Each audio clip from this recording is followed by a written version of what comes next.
Yeah. So um,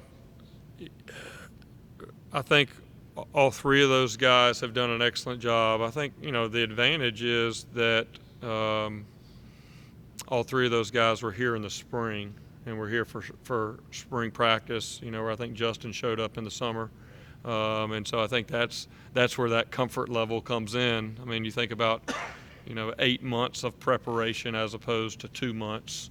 So, I'm not going to say that any of those guys are. Justin's a very smart. I mean, he's a football smart player. Obviously, you see what we did with him last year, how we did move him around to multiple places.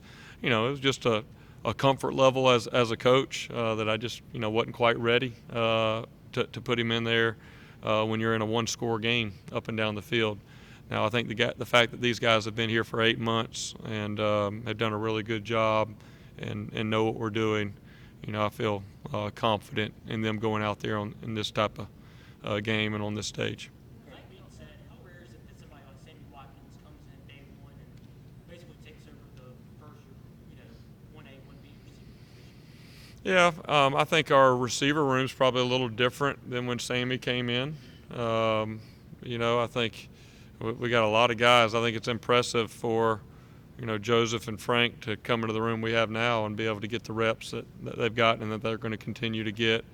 But I know Sammy was a part of a big class. We had a lot of freshmen coming in that we were going to count on, and there's no doubt that he was a rare guy. But I think it's pretty unique, having Joseph Ngata back deep. I can't remember putting a freshman wide receiver back deep on kickoff return for the opening kickoff to start the season. So I think that tells you the trust that we have in those guys. So Mike Elko defense, one of the more difficult ones to get explosive play on just because he likes to keep everything in front? I wouldn't say that he likes to keep everything in front because he can be aggressive. I would just say that his guys are always going to be in position. I think it's very similar to Coach Venable's defense. They may do a lot of things, but they're always going to have the guy on the back end to make up for where they're blitzing or whatever. They're going to be gap sound. They're going to have the right cover. You don't see a lot of blown coverages or a bunch of open gaps. I think it's just very well coordinated, very well tied together. They know what they're doing, and they're able to be very aggressive. And I think they got the guys really at D-line, linebacker, and in the secondary. They're very talented, and you get a lot of one-on-one situations, whether it's one-on-one blocks with your guys up front, blocking these very athletic big guys at nose guard and D tackle, or it's those athletic linebackers that your tight ends are blocking, or the corners and safeties that your wideouts are dealing with. I know you don't study Texas A&M's offense the way you would their defense, but with Jim Bowden, what makes him so good as a play caller and an offensive line, and maybe followed him some?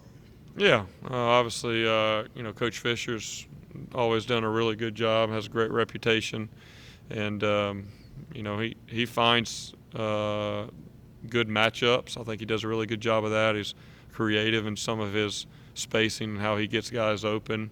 And then again, it's like I said earlier, it's when you have a great system and your guys know your system, then a lot of really good things can happen because guys know the answers whenever they see how you want to start playing them. But there's no doubt this is going to be a talented football team coming in. They got really good skill players on the other side as well. Coach, Chase Bryce looked really good on Thursday. It could have easily been 7 for 7 with 3 touchdowns. How much of a luxury is it, especially in this day and age, to have a backup like that? And does that give you make you feel better about maybe running Trevor as much as you do and him taking some of the shots that he does, having a backup like that? Yeah, I think we're very fortunate to have Chase, and he did. Chase graded out very, very well and had 1 touchdown and 2 drops on his other 2 throws to the end zone. And so it was just great to see him come out and play the way that he's been practicing because he's been doing a great job in practice. And that definitely is a luxury for us. As far as Trevor running the ball, I thought it was good. There were some good opportunities for him to find some yards. And I know we had 1 called back on a holding call. But for him to be a weapon with his legs when that time's counted on. But I don't think that really plays into our thought. I think we just have confidence knowing that we have more than one quarterback that we feel like we can go win with. What was the reaction like in the film room when they saw Trevor make that hit after the interception? I'm sure that Yeah. went over well with his teammates. Yeah, there's no doubt. I mean, they heard about it for about 3 hours before we ever got to watch it on video, from Coach Sweeney, from myself, Coach Elliott. I mean, that's awesome. That's what, the best teams that I've been a part of, your best players are your hardest workers and guys that are willing to lay it on the line. And so, I think it really just kind of speaks to the culture that we have, and that it doesn't matter if you're the best player or maybe the last guy on the team, the expectation's the same. But when you see a guy like that, and it wasn't just him running him down, it was the initial reaction. If you go back and watch the play, as soon as he knew it was going to be intercepted, he took off right away. And that's something I'm always talking to my wideouts about, whether it's a scramble that you're going to turn from being a route runner to a blocker, or, it is an interception. It's that initial reaction right away to be able to get in position. And that was definitely awesome to see. And it was great to see the defense. You put them in a tough position, and they came up big for us.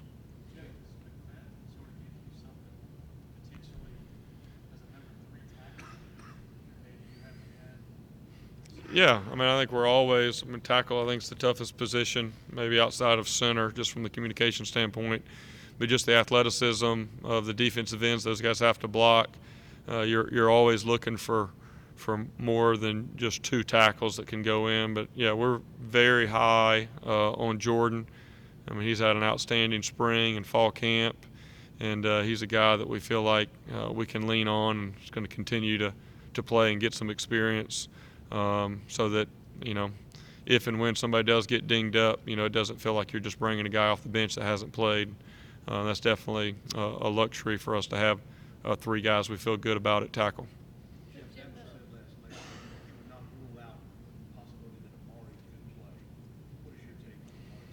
Yeah, Amari, man, he has worked extremely hard. It reminds me of Deshaun coming back from the ACL.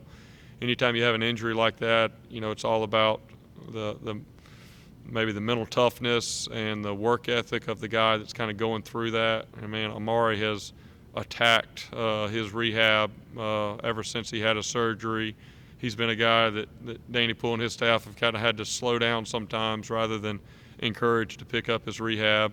So it's been good. He got to kind of go run around with us a little bit last week for the first time. I think he's going to be able to do that starting off today, and we'll kind of see how he progresses through the week. And I know Coach Sweeney and the doctors and all that will kind of make that decision as it gets closer.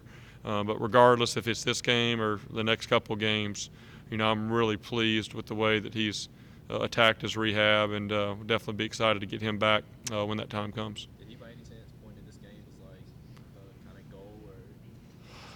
I mean, I think his goal was last week, and he got to go warm up, and then we made him go put street clothes on after that. But yeah, I mean, he's been very focused and wanting to get back as soon as possible. But these last few weeks of it, he just kind of has to get banged around in practice a little bit, see how he responds to that. So there's kind of a protocol that has to take place, and he's getting towards the end of that. So we'll see how that comes out. But mentally, he definitely engaged in our meeting. He knows our game plans and what we're doing. It's just kind of getting that last box checked on the field. Jimbo, what kind of things can you take from him, learn from him as a young offensive coach yourself, and I guess what's y'all's relationship like? Yeah, I've obviously met him a couple times whenever we've ran into each other on the recruiting trail, or just the games we played at Florida State. I mean, I got a lot of respect for him. I think he's one of the best game day play callers that maybe I've watched and gone against. He has a really good feel for maybe some counters and different type of plays to what you're doing defensively. Once he kind of gets zeroed in on how you want to defend him, he knows what to go to, and I think he's just one of those guys that's a great play caller, has really good schemes, and develops quarterbacks very well. And when you're going against his teams, I know from our offensive side that you better be ready to score some points, because they're going to be creative and find ways to make plays on their side as well. Jeff, every year you seem to have a handful of guys on this team who kind of flew under the radar, especially when they were four-star or five-star guys. Be it Renfro or Denzel Johnson or guys like that. Do you guys pride yourselves on identifying people like that? How does all that unfold? Yeah, I think the biggest thing is maybe that we just give those guys opportunities. I think with Coach Sweeney's background, and we got a lot of guys on the staff that were walk-ons, and really just the culture of our program that it doesn't matter if you were a five-star or if you were the last walk-on in the building. That hey, you're going to get opportunity, and how you do in practice. What you earn in practice is what you're going to get on game day. So, guys aren't kind of kept in a separate box where maybe other programs, when a walk-on comes in, they're kind of stuck in that box for their entire time.